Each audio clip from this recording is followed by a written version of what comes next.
wa mawala amma ba'd. Kita lanjutkan.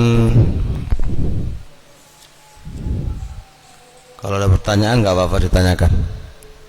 Kalau ada pertanyaan ya. Ada pertanyaan dari YouTube. Umahat.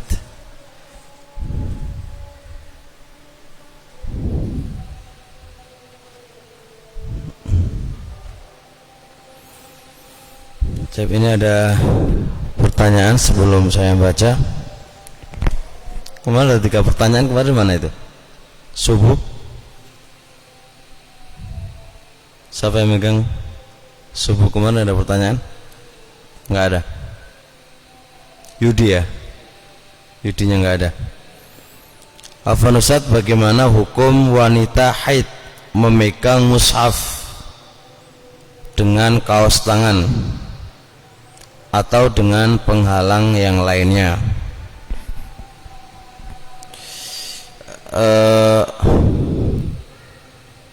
Ada 2 hukum untuk wanita yang haid atau nifas atau junub.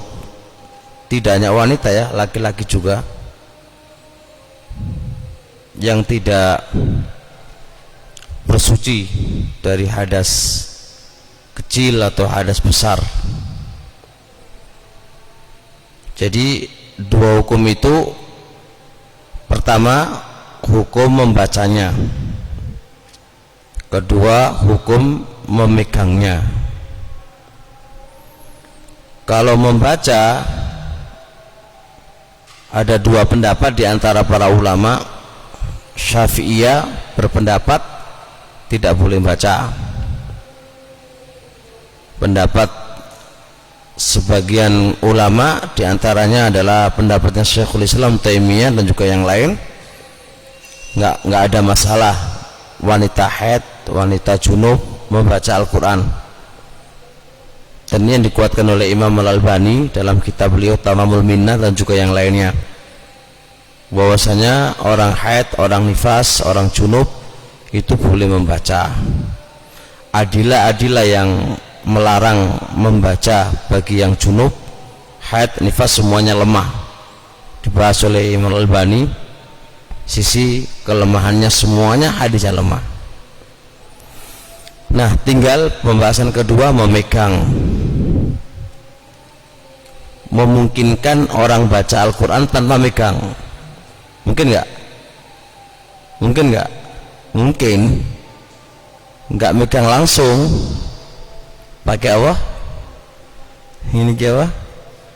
Ya, memungkinkan, tidak harus memegang kalau membaca. Terus kalau masalah memegang Al-Quran, memegang belum mesti baca, ya kan? Namanya megang belum mesti baca. Nah, kalau megang mushaf itu ada 2 pendapat juga. Syafi'iyah nggak boleh, la megang wala baca, nggak boleh. Mantap orang Syafi'iyah itu, gak oleh maca tenan. Bahkan orang yang berhadas kecil pun nggak boleh baca, harus wudu dulu. Itu Syafi'iyah. Mereka punya alasan yang tertera dalam Al-Quran, wala yamassuhu illal mutahharun, tidak boleh menyentuh Al-Quran kecuali orang-orang yang suci. Suci ke hadas kecil, hadas besar, itu harus suci, kalau enggak nggak bisa menyentuh. Yang kedua, alasan yang kedua, mereka punya alasan yang kedua juga, hadis la yamussul qur'ana illa tahirun, tidak boleh menyentuh Al-Quran kecuali tahir, suci. Kalimat suci berarti umum, suci dari hadas kecil, hadas besar, nggak boleh, kecuali harus suci. Jelas ya? Ini Syafi'iyah. Pendapat Syekhul Islam Taimiyah juga yang lainnya, dikuatkan oleh Al-Albani juga yang lainnya, mengatakan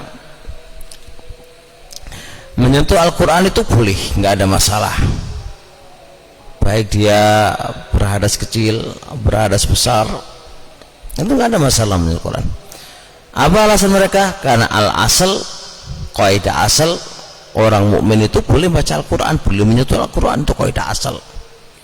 Siapa yang melarang harus mendatangkan dalil. Jelas ya? Taib.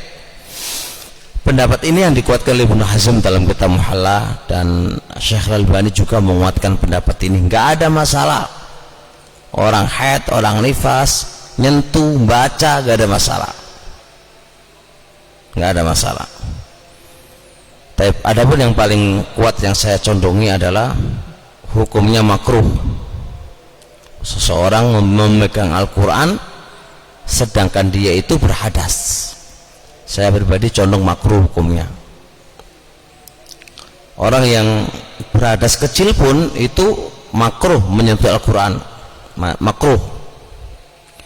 Apa yang menjadi alasan saya? Alasan saya bukan ayat la yamussuhu illal mutahharun, karena yang tertera dalam ayat itu ya, la yamussuhu illal mutahharun, itu kalau kita lihat salahnya tafsirnya hadis, tafsirnya ayat, hu la yamassuhu, tidaklah menyentuh, hu itu adalah Al-Quran yang ada di Lauhul Mahfuz.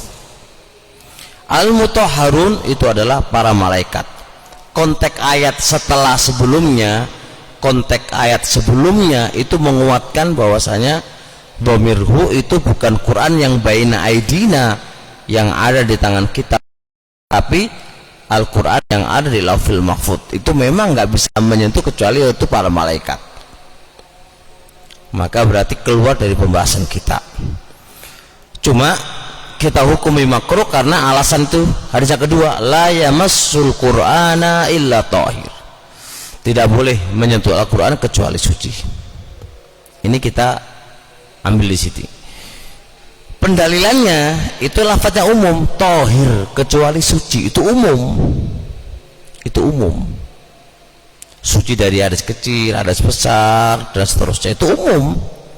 Bagi yang mengecualikan makna tertentu, maka dia harus mendatangkan dalil.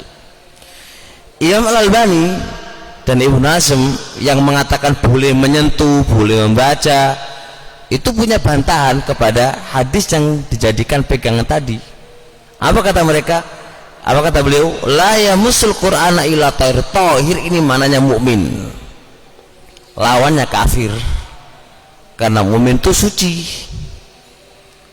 Adapun kafir, innamal musyrikuna najas, wong musyrik itu najis, makanya gak oleh menyentuh Al-Quran.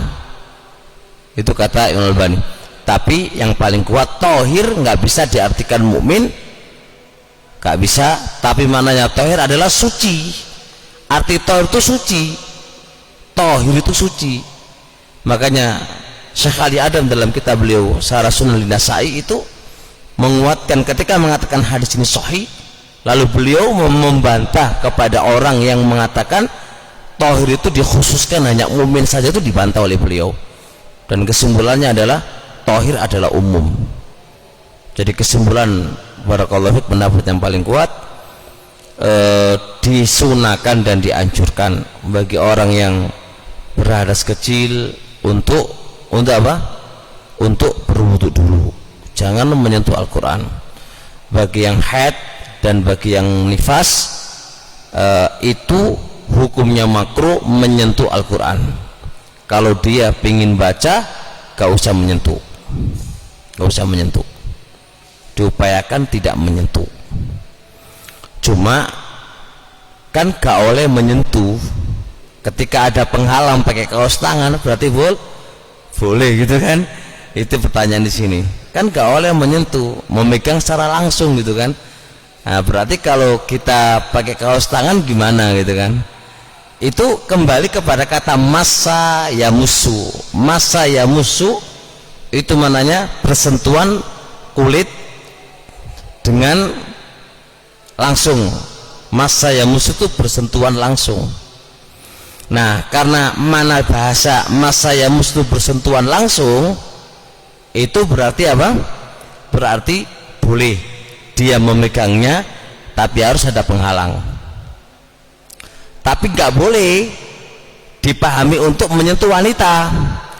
memang lafadznya kayak layut anahadukum, sungguh ditusuk salah satu di antara kita dengan besi yang panas itu lebih baik daripada menyentuh wanita dengan, nah menyentuh wanita dengan tanpa menyentuh wanita yang tidak mahramnya, ya kan, itu berarti masa. Berarti kalau megang wanita dengan bajunya itu nggak apa-apa, itu salah. Memang lafadznya itu menyentuh, tapi di situ ada ilah. Apa ilahnya? Ilahnya adalah plus menyentuh plus mendatangkan fitnah. Nah, sebagian orang ini nggak memahami poin yang kedua, bahwasanya menyentuh wanita walaupun tidak langsung itu dengan pakai kain di atasnya pun itu mendatangkan fitnah, maka tetap dilarang karena itu masalah fitnahnya, mengundang fitnahnya. Nah, kayak nanti kalau itu boleh, ya udah ambil kaos tangan, pegang-pegang tubuhnya wanita, wah memumut kabeh urusan ini salah, pemahaman itu salah. Walaupun memang secara bahasa mana masa itu menyentuh secara langsung, memang, tapi itu nggak bisa dipakai untuk wanita, yang mana menyentuh wanita itu ada ilah yang kedua, alasan yang kedua yang itu dilarangnya, yaitu berupa fitnah, fitnah yang ini nggak bisa ditoleransikan, baik dia pakai baju tebal 1 meter 2 meter gitu kan, selama itu selama itu adalah mendatangkan fitnah, tetap dihukumi dilarang. Itu kesimpulannya begitu ya. Ruqyah hukum asalnya nggak boleh, cuma ketika dibutuhkan baru boleh. Kayak dokter gitu kan, dokter nggak boleh menyentuh kepada wanita, nggak boleh menyentuh hukum asalnya. Selama dia bisa nggak menyentuh, nggak usah menyentuh. Tapi selama dibutuhkan untuk menyentuh, ya harus menyentuh kan gitu kan. Sebab keadaan dibutuhkan atau keadaan darurat itu beda lagi hukum. Itu pun harus biqadri hajat, ya sesuai dengan kebutuhan. Nggak boleh sakit kakinya lalu dibuka sampai pahanya, itu jenenge apa? Jenenge itu dokter hewa-hewa itu. Mosok sakit kaki ini di pahanya dibuka-buka, itu jenenge ngawur. Itu jenenge ngawur.